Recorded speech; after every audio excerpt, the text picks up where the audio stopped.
नमस्कार, मैं Divyanka Tripathi Dahiya crime petrol सतर्क विमेन अगेंस्ट क्राइम की श्रृंखला में आपका स्वागत करती हूँ। आज के इस केस में आप एक ऐसे जघन्य अपराध देखेंगे कि कैसे एक मानव शरीर के टुकड़े टुकड़े किए गए। ये लड़कियां कौन थी, क्या हुआ होगा इनके साथ कि इन्हें इतनी बर्बरता से मारा गया, इन्हें ऐसी सजा मिली। मतलब इंसान की जान की कीमत इतनी सस्ती है कि उसे कभी भी मार के कहीं भी फेंक दिया जाए। क्या देश का संविधान और कानून का खौफ इन अपराधियों के मन में खत्म हो चुका है? अब इन्हें किसी बात का डर नहीं।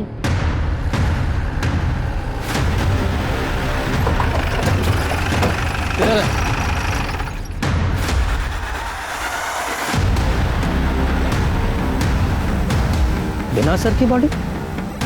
स्मिता जी चलो जरा आसपास देखो, बॉडी का सर कहाँ है? जी सर।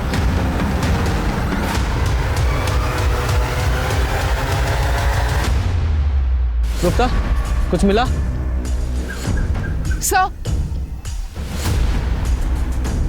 सर जैसे आपने देखा लाश पे कपड़े नहीं थे, सिर भी गायब है। सर बॉडी को देख के लगता है 1-2 दिन पहले मौत हुई। सर ये देखिए, गर्दन को जिस तरह से काटा गया है ऐसा लग रहा है जैसे किसी आरी का इस्तेमाल किया गया है। तो पेड़ काटने वाली आरी होती ना, वैसे। सर ये देखिए, ये जलने का निशान, लेकिन काफी पुराना है। और रेत? नहीं सर, बॉडी की हालत इतनी खराब है कुछ बोल नहीं सकते। सर इसका सिर आसपास कहीं नहीं मिला। हो सकता है कहीं दूर फेंक दिया गया ताकि इसकी पहचान ना हो सके, या फिर ये भी हो सकता है कि कोई जंगली जानवर ले गया। और ऐसा भी कुछ नहीं मिला जिससे इसकी शिनाख्त हो सके। ये आसपास बहुत सारा ब्लड है और काफी ब्लड सूख भी चुका है। इस ब्लड को सैंपल के लिए लैब में भेजो, बॉडी को पोस्टमार्टम के लिए भेजो, और साथ ही चेक करो कि पूरे मिर्जापुर में कितने मिसिंग कंप्लेंट हैं। जी सर। इंसान एक हफ्ते में अपनी जिंदगी बदल लेता है, लेकिन हमारी मिर्जापुर की पुलिस एक हेडलेस बॉडी की शिनाख्त तक नहीं कर पाई एक हफ्ते में। पुलिस और प्रशासन का ऐसा ही ढीला रवैया अपराधियों के मनोबल को बढ़ावा देता है और वो खुलेआम जुर्म करके निकल जाते हैं। चलिए हमारे पुलिस इंस्पेक्टर सर से ही पूछते हैं कि एक हफ्ते बाद भी पुलिस हाथ पे हाथ रख के क्यों बैठी है। सर बताइए। सर तहकीकात चल रही है, प्लीज। Thank you. अपराधियों को पकड़ने की क्या योजना है आपके पास? सर हमेशा की तरह पुलिस के पास इस केस के लिए भी एक ही जवाब है कि तहकीकात जारी है। ये तहकीकात की ABCD ही नहीं आती और माइक उठा के कुछ भी बोलने लगती है नंदिनी। मीडिया ने ना दिमाग खराब करके रखा है मेरा। PM रिपोर्ट का क्या हुआ शर्मा? सर पोस्टमार्टम रिपोर्ट से पता चला है लड़की की उम्र 20-22 साल थी और मौत का समय 4 जनवरी को दोपहर 3 से 5 के बीच। यानी कि जब हमें बॉडी मिली उसको 2 दिन पहले। जी सर, सेक्सुअल असॉल्ट या रेप का कोई निशान नहीं है, लेकिन लड़की सेक्सुअली एक्टिव थी। इसका मतलब है इस रिपोर्ट से भी कोई क्लू नहीं मिला जिससे इस लड़की की शिनाख्त हो सके। शर्मा, इस लड़की की डिटेल्स मीडिया के साथ शेयर करो और अनाउंस करो कि जो भी इस केस में हमारी मदद करेगा उसे 25,000 का इनाम दिया जाएगा। शायद कोई मदद के लिए सामने आए। सर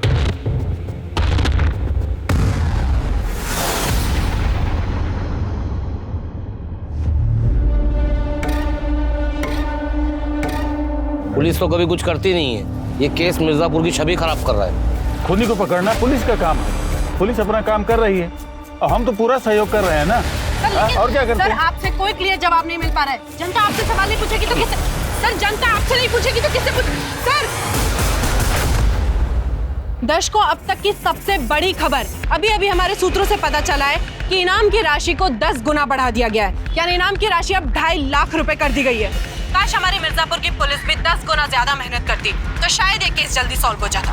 लगता है ये केस भी जनता के हाथों में सॉल्व करना ही लिखा है। हम आपको एक बार फिर से याद दिला दें कि बॉडी के सीधे पैर पर जले का निशान है और बाएं कंधे पर तिल।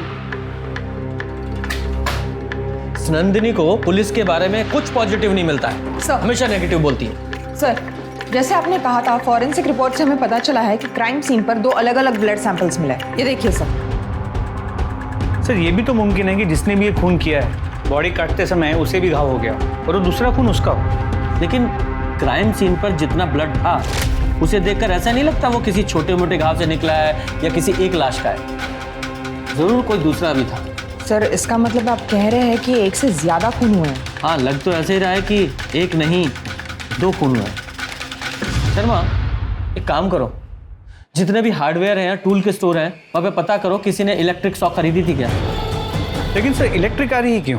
क्योंकि पोस्टमार्टम रिपोर्ट के हिसाब से जिस तरह का क्लीन कट लगा हुआ था वो किसी हाथ की आरी से पॉसिबल नहीं है। उसके लिए ज़रूर इलेक्ट्रिक सॉ लगा है, ज़रा पता करो। जी सर।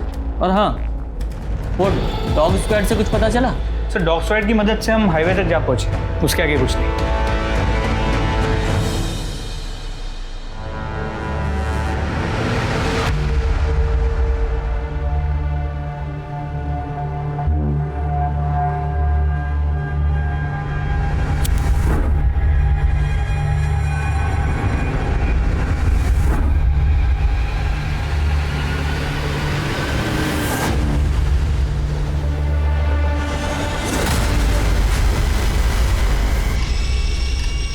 साहब, साहब हमें बड़े साहब से बात करनी है। क्या बात करनी है? वो खबरों में देखा कि एक लाश मिली है, सर कटी लाश। सर, आपसे मिलना चाहता सब वो जो खबरों में लाश दिखा रहे हो वो हमारी बेटी की लाश है सर। बैठिए। हमें लगता कि वो हमारी बेटी मुनीरा है साहब।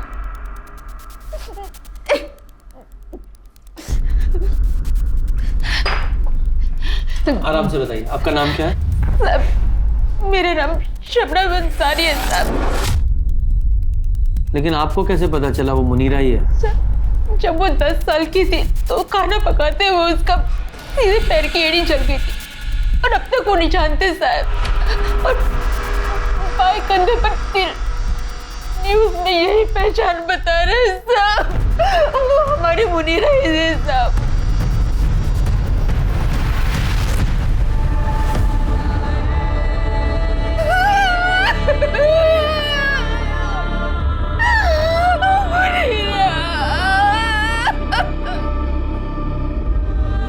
साहब हम घर में मोमबत्ती और दिया बनाने का काम करते हैं साहब, और हमारी मुनीरा मिर्जापुर की दुकानों में उसे बेचा करती थी। उसी दौरान उसकी मुलाकात नवाज शेख नाम के एक आदमी से हुई और थोड़ी देर में दोनों को प्यार हो गया। हमें ने दोनों का निकाह करवाया था। कबूल है? कबूल है। लेकिन निकाह के बाद मुनीरा को पता लगा कि नवाज शेख शादीशुदा है। वो बर्दाश्त नहीं कर पाई और 3 महीने पहले वो नवाज शेख को छोड़कर वापस घर आ गई साहब। मुनीरा, हमारी बच्ची सब ठीक हो जाएगा, अल्लाह पे भरोसा रखो। अम्मी, हमारे साथ ही ऐसा क्यों होता है? नवाज ने हमें धोखा क्यों दिया? ऐसे मत रो बच्चा, तू तो हमारा बहादुर बच्चा है ना? अम्मी हम आपको छोड़कर कभी कहीं नहीं जाएंगे, उम्र भर आपके साथ ही रहेंगे। उसने अपने आप को संभाला साहब और फिर से मिर्जापुर की दुकानों में सामान बेचने का काम शुरू कर दिया। लेकिन 2 महीने पहले उसकी मुलाकात आलम नाम के एक शख्स से हुई और दोनों को प्यार हो गया साहब। मुनीरा, कहाँ जा रही हो तुम? अभी एक रिश्ते से निकलकर तुम संभली भी नहीं हो और तुम दूसरे रिश्ते में जा रही हो। हमें लगता है कि तुम जल्दबाजी कर रही हो। अम्मी आप भरोसा रखें, हम इस बार कोई जल्दबाजी नहीं करेंगे, सच्ची। और आलम को परखने के बाद ही हम उससे निकाह करेंगे। लेकिन किसी को परखने के लिए उसके साथ बिना निकाह किए रहना ये सही नहीं है बेटा। अम्मी हमारा दिल कहता है कि इस बार सब ठीक हो जाएगा, सब सही हो जाएगा, भरोसा रखें हम पे। लेकिन बेटा, अम्मी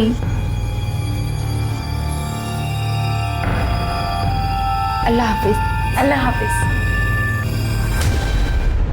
वो अक्सर हमसे मिलने आया करती थी साहब, लेकिन 2 हफ्ते से उसने मिलने आना बंद कर दिया। तब फोन भी बंद है साहब। आप हमें नवाज और आलम का पता बताइए प्लीज।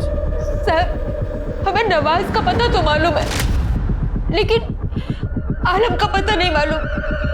हमें सिर्फ इतना मालूम है कि आलम की मोबाइल और इलेक्ट्रॉनिक की दुकान है नया नगर में। बस हम इतना ही जानते हैं साहब, और कुछ नहीं जानते। या अल्लाह, क्या मुनीरा का कत्ल हो गया? जी, तो मुनीरा की माँ का कहना है कि मुनीरा को तुम्हारी पहली बीवी के बारे में पता नहीं था। सर ये सरासर झूठ है। देखिए हम मानते हैं कि हमारे मजहब के अंदर एक से ज़्यादा निकाह करने की हमें इजाज़त है, लेकिन पहली बीवी के बगैर इजाजत के हम दूसरी शादी नहीं कर सकते। और मुनीरा को यह सब बात पता थी कि हमारा निकाह पहले से ही नुसरत के साथ हो चुका है, लेकिन मुनीरा चाहती थी कि वो हमसे निकाह करे। हमने उसे पहले ही मना कर दिया था, लेकिन फिर भी वो हमारे पीछे हाथ धोकर पड़ी थी। मुनीरा हमें धमकी देने लगी, अगर हमने उससे निकाह नहीं किया तो हमारे घर के बाहर जो अपनी जान दे देगी। ये क्या करते साहब, उस पे जैसे कोई भूत सवार था और हम किसी की मौत का बोझ नहीं उठा सकते थे, इसलिए हमने ही नवाज को कहा था कि उससे निकाह कर ले। मुनीरा से निकाह करने के बाद वो हमारी जिंदगी में नासूर बनने लगी। जब भी हम काम के सिलसिले में घर से बाहर जाते, वो नुसरत से लड़ाई झगड़ा करने लगती है। नुसरत, हमने तुम्हें मना किया है ना, जब तक हम किचन में हो तो अंदर मत आया करो। मुनीरा, हम बस पानी लेने आए थे। हाँ तो इंतजार कर सकती थी ना, जब तक हम खाना बना रहे थे। मुनीरा चाहती थी कि हम नुसरत को छोड़ दें, लेकिन हमने उसे साफ साफ इनकार कर दिया कि हम नुसरत को नहीं छोड़ सकते। उसके बाद हमारी जिंदगी बद से बदतर बनने लगी और 3 महीने पहले अचानक मुनीरा घर छोड़कर चली गई। तो तुमने उसे ढूंढने की कोशिश नहीं की? तुम्हारी बीवी थी वो? जी सर, हमारी बीवी थी, लेकिन आपने सुना होगा ना कि तुम रूठे हम छूटे। हमें लगा कि भला टल गई, इसीलिए हमने उसे कांटेक्ट करने की कोशिश नहीं की। आलम को जानते हो? आलम? कौन आलम सर? 4 जनवरी को तुम दोनों कहा था। सर हम बदायूं गए थे अपने एक रिश्तेदार के निकाह में और रात को लौट कर वापस आए थे। तुम्हारे सभी रिश्तेदारों की डिटेल चाहिए हमें। जी। तो जब तक ये केस सॉल्व नहीं हो जाता तुम लोग शहर छोड़ के नहीं जा सकते। जी सर।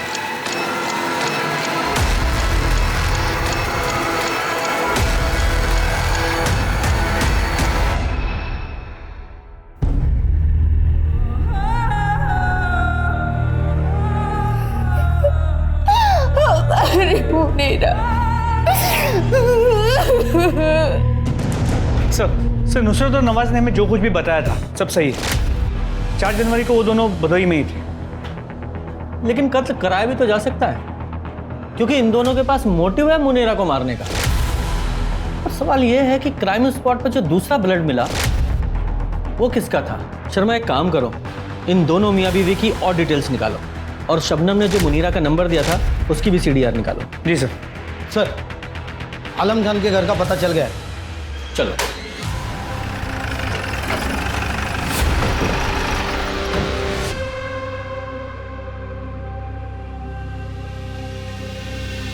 ये आलम यही रहता है? जी साहब, पर वो तो कई दिनों से लापता है और उसने तो कमाल भाईजान का 2 महीने का किराया भी नहीं दिया है। कहाँ रहते हैं कमाल भाईजान? जी साहब, ये पीछे ही रहता है। गुप्ता, चाबी लेके आओ। सर। साहब, खाना भी यहीं पर खाता है और 1 महीने से पैसे भी नहीं दिया है। कहता है आज दूंगा कल दूंगा, ऐसे ही घुमा रहा है। साहब, बिरयानी खाएंगे क्या? नहीं नहीं सर, चाबी मिल गई।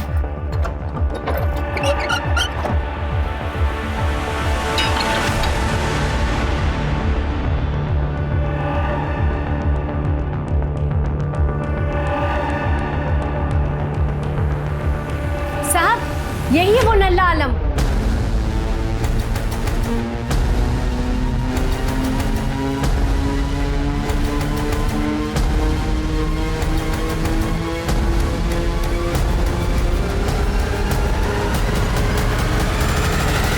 सर, ये देखिए, इसमें कुछ है। बाहर निकालो।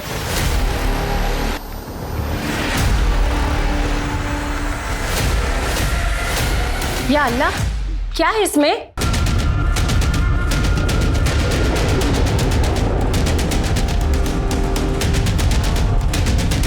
ये मुए ने क्या छुपा के रखा होगा इस पे? बाहर निकालो।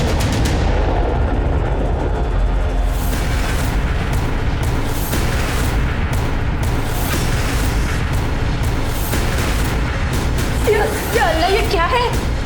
किसका सर है? जाइए बाहर जाइए। हाँ जाइए। पुलिस का शक सही साबित हुआ। आलम के घर 2 सर मिलने का मतलब था कि 2 कत्ल हुए थे।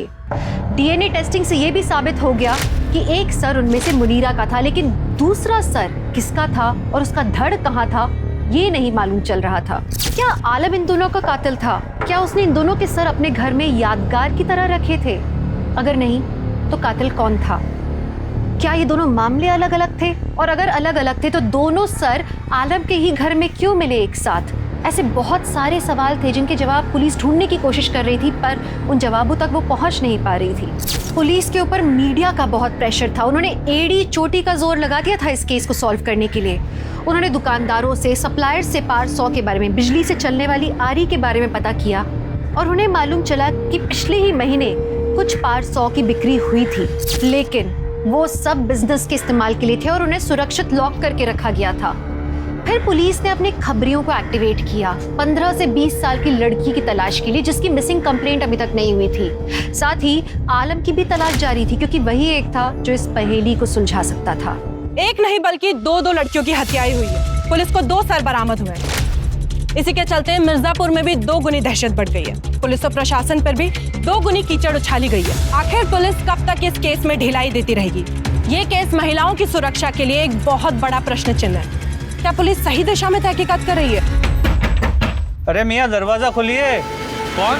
प्रधान जी ने चुनाव जीतने की खुशी में सबको मिठाई और तोहफे दिए हैं। जल्दी दरवाजा खोलिए और अपना तोहफा ले लीजिए। हमें और भी घरों में जाना है। ये लीजिए आपकी मिठाई और ये तुम्हारा तोहफा।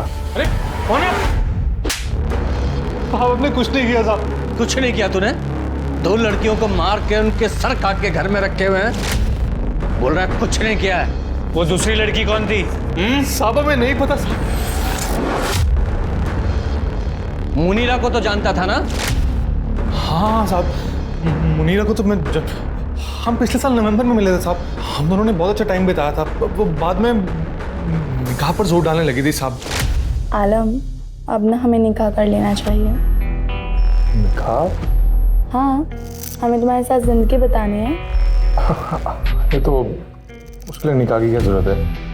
हम लोग ऐसे भी साथ में रह सकते हैं। तुम हमारे साथ निकाह करना चाहते हो कि नहीं?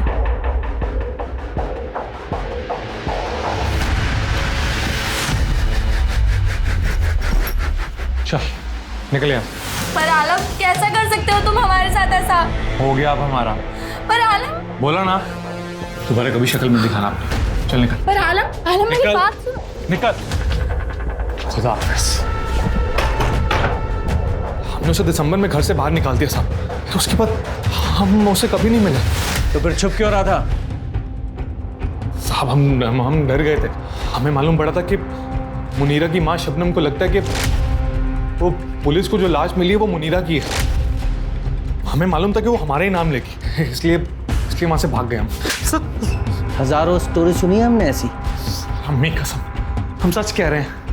हम जब जनवरी के पहले हफ्ते में वहाँ पे पहुंचे तो जब हम घर लौटे तो हमने देखा घर के दरवाजे का ताला खुला था।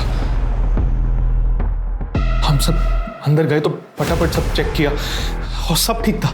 कसम से कुछ भी चोरी नहीं हुई थी, इसलिए हमने पुलिस में रिपोर्ट नहीं लिखवाई। हमें क्या मालूम था कि वो हमारे घर में 2 खोपड़ियां रखने के लिए घुसा था। हम सच कह रहे हैं साहब, सच कह रहे हैं। तेरे घर से 2 लड़कियों के कटे हुए सिर मिले हैं।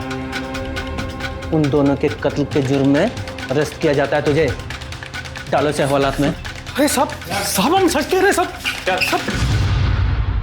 सर 1 महीना बीत गया, लेकिन किसी दूसरी लड़की की कोई मिसिंग कंप्लेंट नहीं आई और ना ही आलम के लाइफ में किसी दूसरी लड़की के बारे में पता चला। सर समझ नहीं आ रहा है ये दूसरी लड़की है कौन और उसका मुनीरा और आलम से क्या लेना देना है।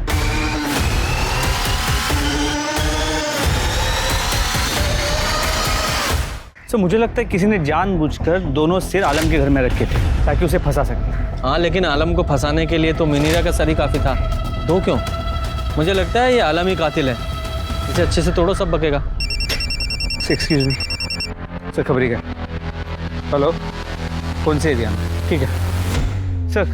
खबरी ने बताया कि मिर्ज़ापुर के बाहर मॉडल टाउन में एक योगिता नाम की लड़की एक मुस्लिम लड़के के साथ जनवरी के पहले वीक में भागी है, लेकिन योगिता के फैमिली वाले इस बात के बारे में किसी से बात ही नहीं कर रहे। योगिता कहाँ है? मतलब अपनी ससुराल में होगी दिल्ली में, और कहाँ? ससुराल में होगी? मतलब उसकी शादी हो गई? कब? 2 महीने पहले। 2 महीने पहले उसकी शादी हो गई। आपके किसी भी पड़ोसी को नहीं पता? हाँ, नहीं पता पड़ोसियों को। हमने किसी को शादी में बुलाया नहीं था। छोटे रूप में की थी शादी। कोई दिक्कत? आपके दामाद का नाम क्या है? लक्ष्मण चौरसिया। फोटो दिखाइए। फोटो दिखाओ।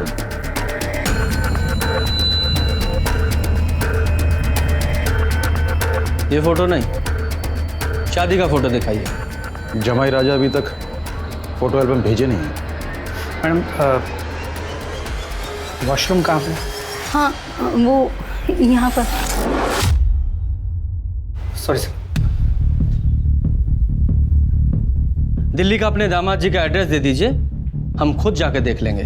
आपको नहीं लगता कि आप अपनी लिमिट्स क्रॉस कर रहे हैं? जाइए, नहीं देते आपको एड्रेस और डिटेल्स। ऐसा है, हम ना एक वकील हैं और अपने राइट्स को बहुत अच्छी तरह से जानते हैं। हमारा हक बनता है ये जानने का कि हमें पता हो कि आप लोग यहाँ पर किस लिए। हमें एक लड़की का कटा हुआ सर मिला है, उसकी आइडेंटिटी तलाश करने की कोशिश कर रहे हैं हम, ताकि उसके कातिलों को सजा दिला सकें। हमें कोई शौक नहीं है किसी की प्राइवेसी में दखल देने का।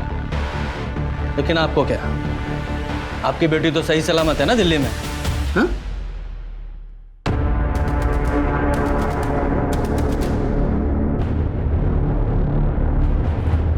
चलो शर्मा, इनसे बात करके कोई फायदा नहीं, कुछ हासिल नहीं होगा।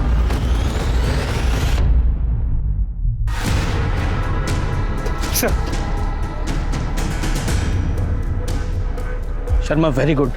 इसमें लगे बालों को तुरंत डीएनए टेस्ट के लिए भेजो और उनसे कहो कि इसकी रिपोर्ट जल्द से जल्द भेजें।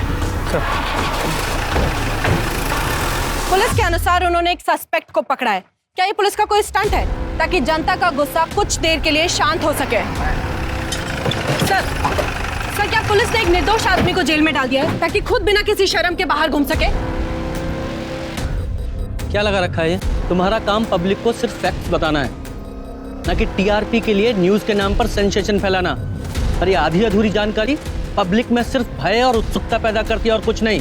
तो तुम्हें क्या बार बार बोलती हो पुलिस कुछ नहीं कर रही है, पुलिस कुछ नहीं कर रही है? तुम्हें क्या पता है हम क्या कर रहे हैं या क्या नहीं कर रहे हैं? हम हर 2 मिनट में माइक लेकर पब्लिक को नहीं बताते कि हम क्या कर रहे हैं क्या नहीं कर रहे हैं। इसका मतलब ये नहीं कि हम कुछ कर नहीं रहे हैं। और केस के बारे में सारी जानकारी पब्लिक डोमेन में दे देंगे तो केस को नुकसान होगा कि नहीं होगा? जितनी जानकारी तुम्हारे पास है उसके सिर्फ फैक्ट्स पब्लिक को बताओ। पब्लिक तुम्हें थैंक यू बोलेगी। मैम हमारी बात तो सुनिए। हमने कुछ नहीं किया मैम, हम कुछ नहीं जानते सर, सच बता रहे हैं हम।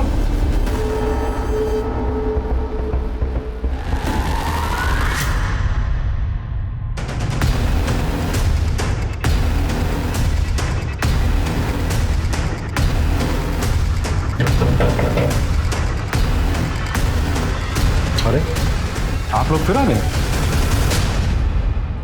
ये गंगा आप ही का है ना? जी। तुम क्यों बोल रही हो? हम है ना यहाँ पर। ये कंघी हम आप लोगों के घर से लेकर गए थे। इस पर लगे बालों को हमने डीएनए टेस्ट के लिए भेजा और हमारे पास जो कटा हुआ सर है उसके बालों से मैच कराया। दोनों का डीएनए मैच हुआ है।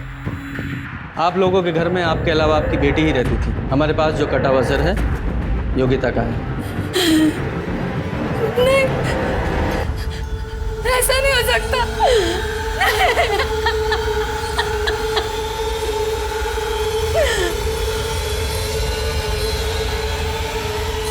हम केस करेंगे आपके ऊपर। आपने ही लीगल तौर पे हमारे घर से कंगा लिया है, ये अनऑफिशियल है। और एक बात बताएं आपको, कोर्ट में ना ये डीएनए रिपोर्ट खारिज हो जाएगी 1 सेकंड में। हम तुम्हारी बेटी के कातिलों को ढूंढने की कोशिश कर रहे हैं और तुम हम पर मुकदमा ठोकने की बात कर रहे हो। कहीं ऐसा तो नहीं कि तुमने ही अपनी बेटी को मारा है?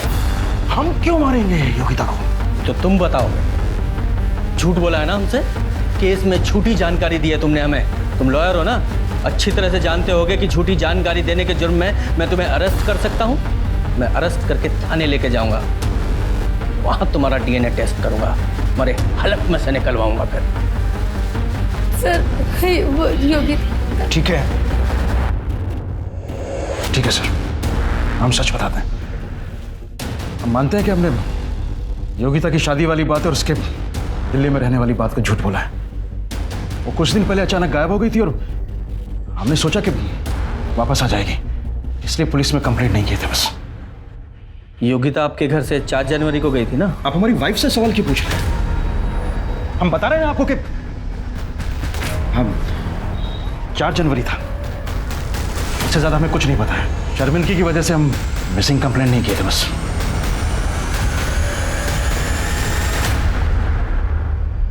शांति बहुत अच्छी है, हम सब लोग उसे बहुत पसंद भी करते हैं और हमेशा मंदिर में भजन कीर्तन के समय हम उससे मिलते ही रहते हैं। लेकिन उसका पति धर्मपाल, हम लोग उससे दूरी बनाकर रखते हैं। क्यों? बड़ा टेढ़ा और कमीने टाइप का इंसान है धर्मपाल, और वकील तो उससे भी वाहियात है। केस के नाम पर पैसे लूटता है। ऐसे लोगों के वजह से लोग डरते हैं वकीलों से।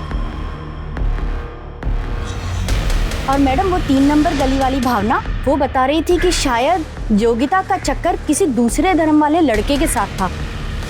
और जब ये बात धर्मपाल को पता चली तब तो उसने घर पर बहुत ज्यादा बवाल खड़ा कर दिया था।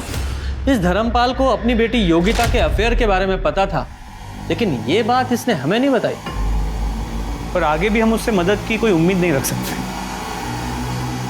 लेकिन मुझे पता है कौन हमारी मदद कर सकता है।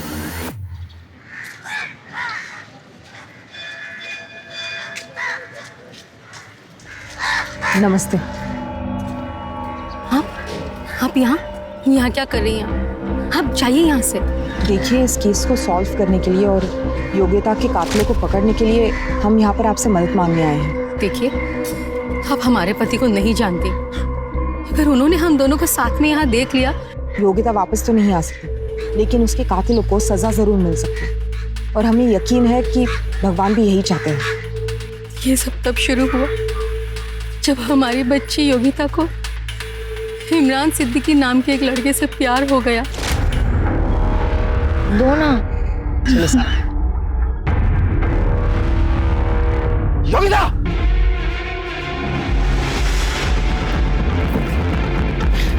अंकल,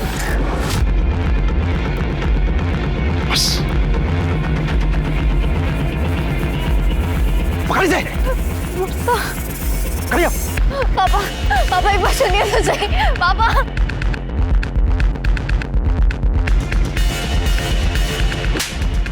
इसी दिन के लिए तुझे पढ़ाया लिखाया था, आजादी दी थी। शांति, आज के बाद ना ये घर से तब तक नहीं निकलेगी जब तक कि हम अपनी जाति का लड़का देखकर इसकी शादी ना कर दें। पापा आप किस जमाने में जी रहे हैं? ये कौन सा तरीका अपने पापा से बात करने का? तुम्हारे भले के लिए तो कह रहे हो। माँ आप भी जानती है कि पापा गलत है।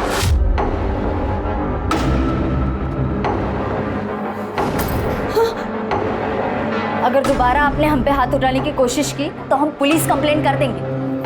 अगर आप वकील हैं तो हम भी अपने अधिकार जानते हैं और हम 20 साल के हो चुके हैं। अगर इस देश में हम अपने मर्जी से वोट कर सकते हैं ना, तो हम शादी भी अपने मर्जी से ही करेंगे। हम भी देखते हैं कि कैसे करते हैं। Happy birthday to you।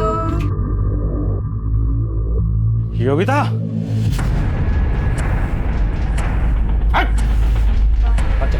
पापा आप सुनिए तो सही। मैं बस। अरे भाई साहब, अरे मेरी बात तो सुनिए।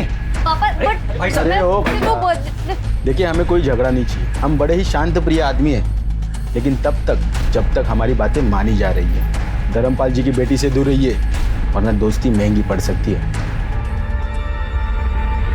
भाभी, मुझे और योगिता को एक होने से कोई नहीं रोक सकता। सर, क्या मतलब है इस नोटिस का? और हमारी शॉप कोई गैर कानूनी नहीं है? हाँ, गैर कानूनी तरीके से अवैध रूप से हथियाई गई जमीन पर बनाई गई है दुकान। हम प्रूव कर सकते हैं कि हमारी ये दुकान और ये जमीन गैर कानूनी नहीं है। ठीक है, तुम्हारे पास 1 महीने का समय है, आप सबूत दीजिए। लेकिन हाँ, तब तक ये शॉप सील रहेगी। चलिए चलिए सर, हमारे कारोबार का चलिए भाई, सील करिए। ये तालाब एक ही चाबी से खुल सकता है। योगिता को भूल जाओ। हमारे पति ने हमारी बच्ची की जिंदगी को बर्बाद कर दिया था, इस हद तक कि इमरान की भाभी सादिया तक योगिता के खिलाफ हो गई। उसने तो इमरान से कहा कि वो योगिता के पापा ने हमारी दुकान बंद करवा दी, हमें इतना परेशान किया, और तुम अभी भी इसी के बारे में सोच रहे हो। वो अब इस घर में नहीं आएगी। पर इमरान और उसका बड़ा भाई अज़हर दोनों पीछे नहीं हटे। इमरान हमारी बच्ची से बहुत प्यार करता था, फिर दोनों ने एक बार यहाँ से भाग जाने का ठाना। 4 जनवरी को तकरीबन 2:30 बजे, जब हमारे पति घर पर नहीं थे। ये कंगन मैंने तुम्हारी शादी के लिए बनवाए थे। इसे तो अपनी शादी वाले दिन पहन लेना। भगवान पे भरोसा रखो माँ, कुछ दिनों में सब ठीक हो जाएगा। हाँ मेरी बच्ची। हुसैन, हमने हमारी बच्ची को आखिरी बार जाते हुए देखा, उसके बाद उसका कभी कोई फोन नहीं आया। ये योगिता इमरान के साथ भागने वाली थी जब इसका खून हुआ। सर योगिता भागने वाली थी ये सिर्फ 2 लोगों को पता था, इमरान और दूसरा उसकी माँ शांति। सर ये हो सकता है कि शांति ने योगिता को मारा है और अब रोने का नाटक कर रही है। सर या फिर इमरान कभी योगिता से शादी ही नहीं करना चाहता और योगिता उसे फोर्स कर रही हो, इसलिए इमरान ने योगिता को मार दिया। या फिर ये धर्मपाल, शायद इसे पता चल गया हो कि योगिता घर से भागने वाली है और उसने घात लगाकर योगिता को मार दिया। सर इमरान की भाभी सादिया भी हो सकती है, क्योंकि वो इस रिश्ते के खिलाफ हो गई थी। या फिर उसका भाई अजहर, क्योंकि वो इस रिश्ते के लिए तैयार था, लेकिन सिर्फ तब जब धर्मपाल इस रिश्ते को मंजूरी देगा। सर मार तो कोई भी सकता है, लेकिन सवाल यह है कि योगिता इमरान के साथ शादी करने के लिए भागने वाली थी, इस वजह से कोई योगिता का इतनी बहरे में से मर्डर क्यों करे? और ये मुनीरा, इसका क्या? इसका योगिता के साथ क्या कनेक्शन है? अब ये मुनीरा की वजह से योगिता मरी है या योगिता की वजह से मुनीरा? ये भी तो एक पहेली है। सर अगर ये दोनों मर्डर योगिता की फैमिली या सिद्दीकी की फैमिली में से किसी ने किया है, तो फिर ये दोनों सिर आलम के घर पे कैसे मिले? ये तो आलम ही बताएगा। ढूंढो इसे, लेकिन इससे पहले इसे इमरान को उठा के लेके आओ, देखें ये क्या कहानी सुनाता है।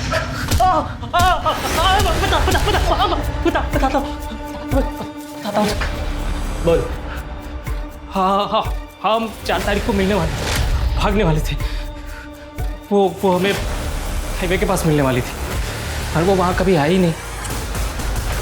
हमें क्या पता कि वो आई या नहीं? तेरे दिमाग में कुछ अलग खिचड़ी पक रही हो। तूने उसे वापस जाने के लिए कहा, वो नहीं गई तो मार दिया उसे, क्योंकि आखिरी कॉल योगिता ने तुझे किया था। सर ये आप क्या कह रहे हैं? हम उसे क्यों मारेंगे? हम तो उससे शादी करने वाले थे। हम दोनों इसलिए तो उस रोज अपने अपने घर से भागे थे। फिर पता नहीं अपने बाप के डर से शायद उसने अपने कदम पीछे खींच लिए। हमें इसी बात का तो सबसे ज़्यादा दुख हुआ था कि उसने हमें ये बात बताने की जहमत तक नहीं उठाई। उस रोज़ इंतज़ार करते हुए हमने उसे बहुत से कॉल और मैसेजेस किए, पर उसने एक भी कॉल का रिप्लाई नहीं दिया सर। फिर जैसे तैसे हमने अपने आप को संभाला और अपनी ज़िंदगी में आगे बढ़ने की कोशिश करने लगे। हमने कभी सपने में भी नहीं सोचा था कि उसका मर्डर हो गया। सर जिस किसी ने भी उसका मर्डर किया ना, अगर वो इंसान हमें मिल गया तो हम उसको जिंदा नहीं छोड़े, उसके टुकड़े टुकड़े करके हम उसे कुत्तों को खिला देंगे। हारियों की तरह हमें धोखा नहीं दिया था। इमरान का इस तरह आवेश में आकर बोला हुआ हर शब्द 2 तरफ इशारे कर रहा था। एक ये कि या तो वो सच बोल रहा था या फिर वो बहुत अच्छा एक्टर था, लेकिन किसी भी सूरत में पुलिस का शक उस पर बना हुआ था। पुलिस ये समझने की कोशिश कर रही थी कि क्या हुआ था और क्यों हुआ था। एक बात तो तय थी कि योगिता और मुनीरा की मौत एक ही जगह पर हुई थी। दोनों के सर को धड़ से अलग कर देना, मुनीरा की लाश वहीं छोड़ के योगिता की लाश ले जाना और दोनों के सर का आलम के घर में मिलना, बहुत पेचीदा था ये सब समझना। तो क्या आलम ने दोनों की हत्या की थी? और अगर नहीं की थी तो किसने की थी? और क्या वो इंसान इन दोनों लड़कियों को जानता था? पुलिस को अभी तक इन दोनों के बीच में कोई कनेक्शन नहीं नजर आ रहा था। एक बात तो तय थी कि इन दोनों की मौत के पीछे किसी सनकी का हाथ था, लेकिन ये समझ नहीं आ रहा था कि उन दोनों लड़कियों को, जिनके बीच में कोई संबंध नहीं था, मारने के लिए उन्हें क्यों चुना गया।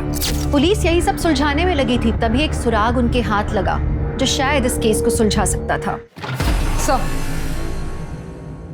सर ये इंदु जोशी है, योगिता की बचपन की सहेली। सर ये आपको कुछ बताना चाहती है। बैठो बेटा। हाँ बोलो। सर योगिता को धमकी मिली थी। सुन लड़की, अपने ही धर्म में रह, समझी? दूसरे धर्म को भूल जा, वरना हम भूल जाएंगे तुम हमारे धर्म की लड़की हो, समझे? योगिता बहुत घबरा गई थी सर, लेकिन फिर उसने अपने आप को संभाला और वही करने की सोची जो वो करना चाहती थी। अच्छा, तुम तो योगिता को बचपन से जानती हो, उसकी बेस्ट फ्रेंड हो, तुम्हें क्या लगता है किसने किया होगा उसके साथ ये? धर्मपाल अंकल।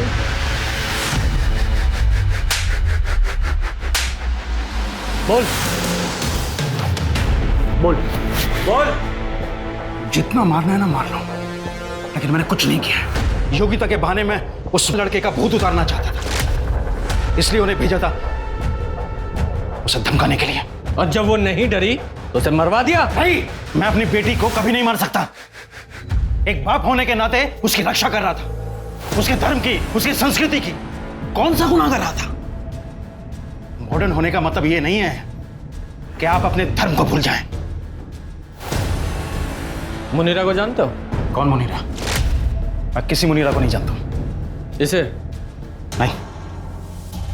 शर्मा, जरा इधर आओ।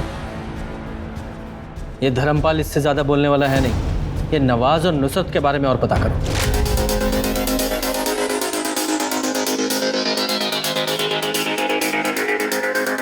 नवाज और नुसरत की जोड़ी तो बड़ी कमाल की है, माशाअल्लाह। अच्छा हुआ दोनों फिर से साथ में आ गए।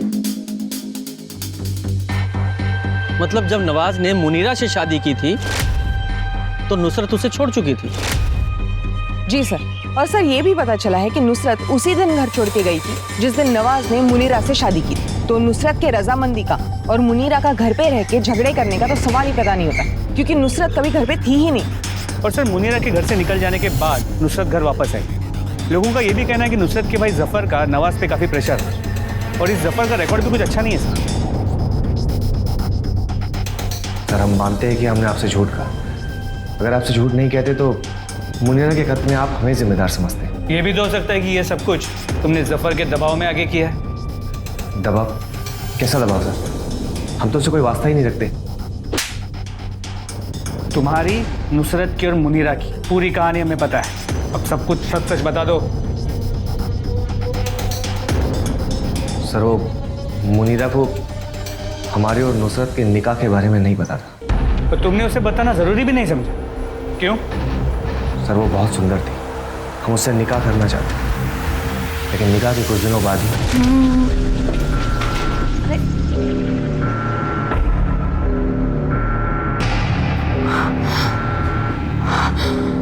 उस दिन के बाद से मुनीरा और हमारे बीच में झगड़ा होने लगा, तनाव बढ़ने लगा। फिर एक दिन वो घर छोड़कर चली गई। तो तुम क्या उम्मीद करते थे? वो जश्न मनाती? और जफर अहमद, उसका इस सब में क्या रोल? देखिए साहब, हमने आपको पहले ही बता दिया, जफर भाई से हमारा कोई वास्ता नहीं है। उनके कारनामों की वजह से हमारा परिवार उनसे बात करना तो दूर, उनकी शक्ल तक देखना पसंद नहीं करते। क्या जनाब, लोग तो कुछ भी कहते रहते हैं। अरे नुसरत तुमसे कोई वास्ता ही नहीं रखती थी तो वो क्या बोलेगी? चलिए मान लीजिए ऐसा होता भी तो आपको क्या लगता, हम जीजू का निकाह ही क्यों होने देते मुनीरा से? ठीक है, जाओ। सलाम सर। सर आपने इसे जाने क्यों दी? ये इतनी आसानी से बोलने वाला नहीं था। नजर रखो इस पे, जरूर कोई लीड मिलेगी। सर आपके लिए चाय। गुप्ता, मैंने चाय मंगाई? नहीं। तो लेके चल।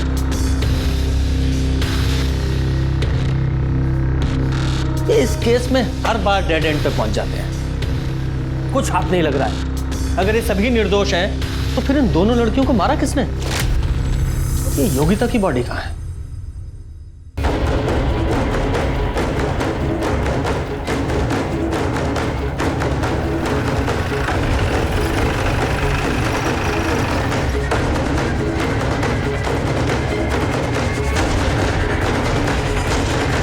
शर्मा, बॉडी निकालने के लिए किसी को बुलाओ।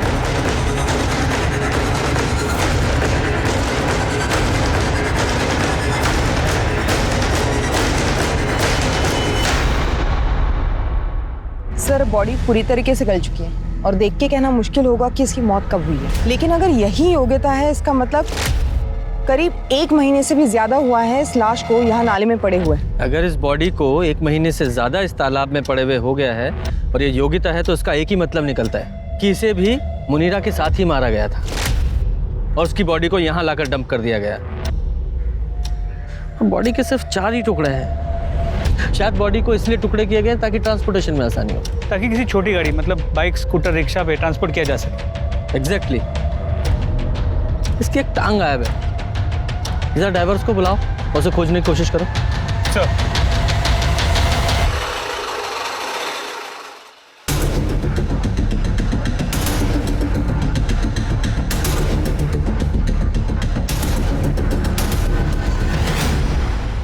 जैसा पुलिस को शक था वैसे ही हुआ। आलम खान के घर मिला दूसरा सर योगिता का ही था। डीएनए रिपोर्ट में तो ये पता लग ही गया था, साथ ही पोस्टमार्टम रिपोर्ट में ये पता चला कि मुनीरा की तरह ही योगिता को भी मारा गया था।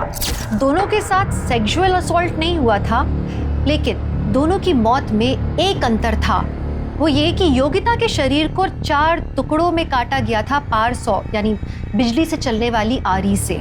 पुलिस से पता लगाने की कोशिश कर रही थी कि शहर में किस किस के पास ऐसी पावर सॉ है, लेकिन इसी बीच एक ऐसा क्लू मिला जिससे इस केस को एक नया मोड़ मिल गया।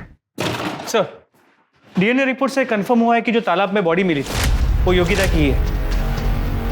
ओके शर्मा, ये देखो, ये नुसरत अपने भाई जफर से मुनीरा के कत्ल से सिर्फ 2 दिन पहले ही मिली थी। मतलब ये नुसरत, जफर और नवाज सबके साथ झूठ बोल रहे हैं। एग्जैक्टली। लेकिन ये फोटो जिस ईमेल आईडी से आई है उसका नाम है कड़वा सच। मैंने पूजा को बोला है साइबर सेल से जरा डिटेल निकाले इस आईडी की। सर, लगता है कोई गुमनाम रह के हमारी मदद करने की कोशिश कर रहा है। हाँ, पर इसका मतलब ये भी तो है कि जिसने फोटो भेजी है उसे पता है कि जफर, नवाज और नुसरत हमें क्या बताया है। हमने आपको पहले ही बता दिया, जफर भाई से हमारा कोई वास्ता नहीं है। हम जीजू का निकाह ही क्यों होने देते मुनीरा से? अब ये बातें हमने पब्लिक डोमेन में तो रखी नहीं है। एक काम करते हैं, इन तीनों से पूछताछ करने से पहले जिसने ये फोटो भेजी है उससे पूछताछ करते हैं। सर, आपको यकीन नहीं होगा ये फोटो हमें किसने भेजी है। किसने? तो ये हृदय परिवर्तन कैसे हो गया? सर, हमने आपकी मदद करने के लिए वो फोटो भेजी और आप हम पे ही शक कर रहे हैं। हाँ, कर रहे हैं शक। उसका रीजन है, आपने जिस जफर का हमें फोटो भेजा है, हमें पता है कि तुम उसके रेगुलर कांटेक्ट में थी। ये लो, आपके सारे कॉल रिकॉर्ड्स, साफ पता चल रहा है उसके रेगुलर टच में हो तुम। बोलिए, क्या माजरा है? सर, कुछ समय पहले जब हम अंडरवर्ल्ड की स्टोरी और रफीक गैंग के मर्डर की स्टोरी कवर कर रहे थे, तब हम जफर से मिले थे और हमें एक दूसरे से प्यार हो गया। हम एक दूसरे के बहुत करीब आ गए थे। लेकिन कुछ टाइम पहले जब हमने उसे एक लड़की के साथ रंगे हाथों पकड़ लिया, तब हमें उससे बदला लेना था। जफर ने हमें बताया कि उसकी बहन नुसरत ने उससे सारे कांटेक्ट ख़त्म कर लिए, लेकिन जब हमने उसे नुसरत से मिलते देखा तो उसका फ़ोटो क्लिक कर लिया, वही फ़ोटो आपको भेज दिया ताकि तुम्हारा बदला पूरा हो सके। सर, हमें हमारा बदला चाहिए और आपको सबूत। अगर ये फ़ोटो आपको इस केस को सॉल्व करने में मदद करता है तो हम किसी को नहीं बताएंगे कि ये फ़ोटो हमने आपको दिया है। सर, हम इतने भी बुरे नहीं हैं। कई बार पुलिस टीम और रिपोर्टर साथ में काम भी कर सकते हैं। Nice thought. शर्मा, जरा इस जफर को एक विजिट दो।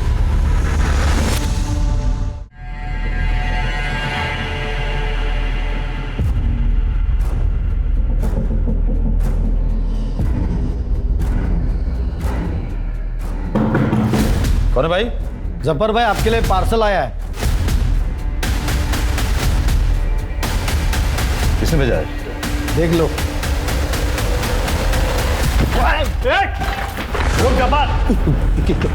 पूरे घर की तलाशी लो। क्या कर रहे हैं आप लोग? जल्दी पता चल जाएगा। घर का एक कोना चेक करो।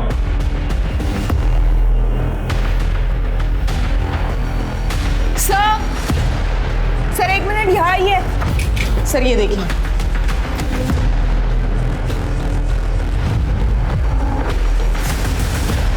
सर, ये देखिए सर।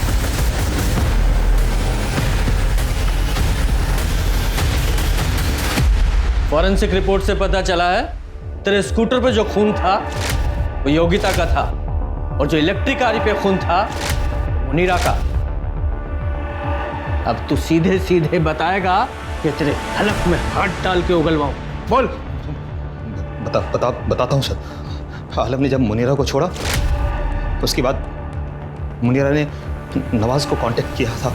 नवाज, आप हमें माफ़ कर दीजिए। हमसे बहुत बड़ा गुनाह हो गया, हम जानते हैं, पर अभी भी हमारा तलाक नहीं हुआ है। आप अभी भी हमारे शौहर हैं। साफ साफ कहिए कि आपका आलम से दिल भर गया है। अब हमारे पास क्या लेने आई आप?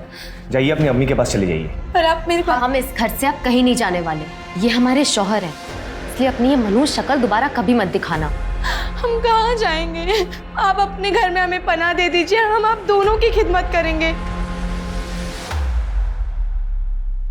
नवाज ने कहा है वो मुझे दोबारा कभी नहीं छोड़ेगा, लेकिन है तो मर्द साथ, क्या भरोसा, अगर वो मुनीरा को वापस ले आए तो हमारा क्या होगा? कुछ करो भाईजान। तुम समझ नहीं रहे हो जफर, हम मुनीरा और आलम को सबक सिखाना चाहते हैं।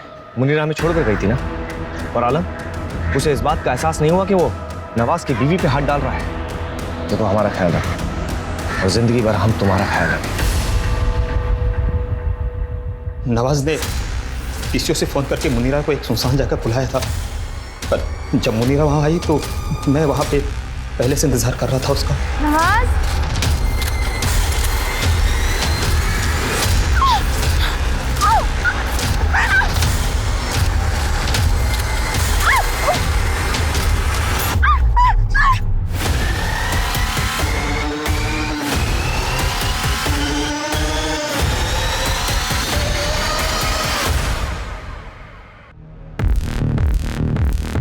उसके बाद हमको पता था कि अब इसको मारना ही पड़ेगा और कोई चारा नहीं था हमारे पास।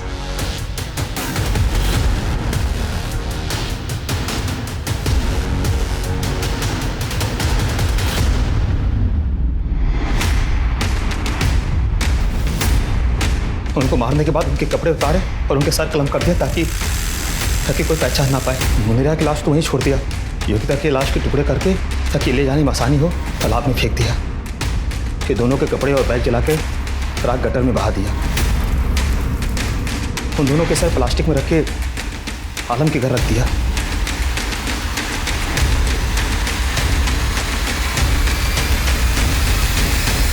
और वो इलेक्ट्रिक गाड़ी कहां से खरीदी? तो पहले से था हमारे पास। रफीक गैंग के 2 लोगों को पहला सफाया किया था हमने। अच्छा, मतलब जो वो 2 मर्डर नंदिनी रिपोर्ट कर रही थी वो तूने किए थे? सर, कभी आपने इलेक्ट्रिक गाड़ी का इस्तेमाल किया है? बड़ा मजा आता है, पावर सा आ जाता हाथों में, और खून जब सर घाटी में जो खून उछलता है ना फुहारे की तरह, सर आप कल्पना नहीं कर सकते उसकी। इसके खिलाफ 4 मर्डर की चार्जशीट दाखिल करो। जफर को योगिता और मुनीरा के कत्ल के लिए और नवाज और नुसरत को इस जघन्य अपराध में साथ देने के लिए गिरफ्तार किया गया।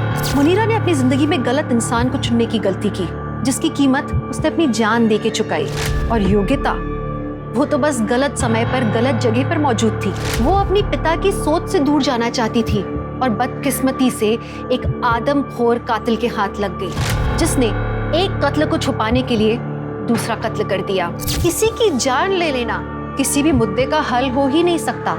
ये एक क्राइम है, और आप चाहे कितनी भी तिकड़म लगा लें, एक क्राइम करने के बाद मुजरिम अपने निशान छोड़ ही जाता है, पकड़ा जाता है। आप अपने परिवार को प्यार से संजो के रखें। इसी आशा के साथ मैं दिव्यांका त्रिपाठी दहिया लेती हूँ आपसे विदा। फिर मिलूंगी अगले केस के साथ। तब तक देखते रहिए क्राइम पेट्रोल सतर्क, विमेन अगेंस्ट क्राइम। एक औरत परिवार, अब हर औरत का भार। जय हिंद।